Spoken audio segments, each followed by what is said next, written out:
দারুণ, এক কথায় অসাধারণ। আসসালামু আলাইকুম, কেতা খবর হল বালানি, আশা করি বালা আছেন। আমিও আপনার দোয়া বেশ বালা আছি। তো আজকে একটা ডাইল রান দিব, বেশি স্পেশালি হইল কি ডাইলটা বিরান হরমো। এই ডাইলটার নাম আমি জানি না, আপনারা কেউ যদি জানিয়ে থাকেন অবশ্যই কমেন্ট করে জানাই। বা দেশও এর আগে আমি এই ডাইলটা খাইছি না।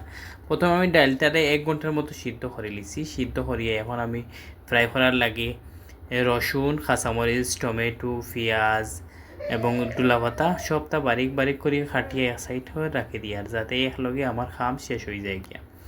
আমার এক এক করে সবটা খাটা শেষ। এখন চুলার মাঝে আমি আগুন ধরাইছি, ধরাইয়া তাওয়া তেল দিলাম, একটু তেল বাড়াইয়া দিছি, জিরার ফুরন দিয়া রসুন দিয়া বালা করে রসুন হালকা ব্রাউন হওয়ার পরে দিলাইলাম পেঁয়াজ। পেঁয়াজরে এখন বালা করে বাজিয়া লাল হওয়া পর্যন্ত বাজিমু। পেঁয়াজটা লাল না হইলে আবার খাইতে মজা হইতো না, একটা কাঁচা কাঁচা ফ্লেভার আইব।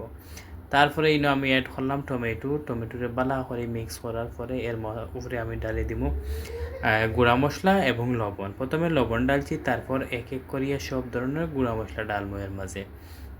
তো ইনো আমি ডাললাম অলৈদর গুঁড়া, ধনিয়া গুঁড়া, লাল মরিচের গুঁড়া, জিরার গুঁড়া। বাস আমার কাছে ও সাইডটা গুঁড়া মশলা আছিল, ও সাইড ওটা একটা একটা করে ডালেছি। এখন অল্প একটু পানি দিয়া বালা করি বনিয়া প্রায় 1 মিনিটের মতো বনিলি মো দেখানি। 1 মিনিট বোনার পরে কালারটা চেঞ্জ হয়ে গেছে আর সবটা এবারে মাখা মাখা হয়ে গেছে। এখন আমি সিদ্ধ করা ডাইলটা মিক্স করবো সুন্দর করিয়া। মিক্স করিয়া ডাক্কন দিয়া 5 মিনিটের মতো জাল দিব। জাল দেওয়ার পরে উপরে কাঁচামরিচ এবং ডুলা পাতা দিব, দিয়া বাস লামাইলি গিয়া। দেখানি কত সুন্দর হয়েছে ডাইলটা। আপনার কাছে কেমন লাগছে রেসিপিটা অবশ্যই কমেন্ট করে জানাইবা।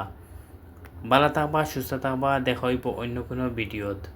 বেশি করে খাইবা আর এনজয় করক্কা। আসসালামু আলাইকুম।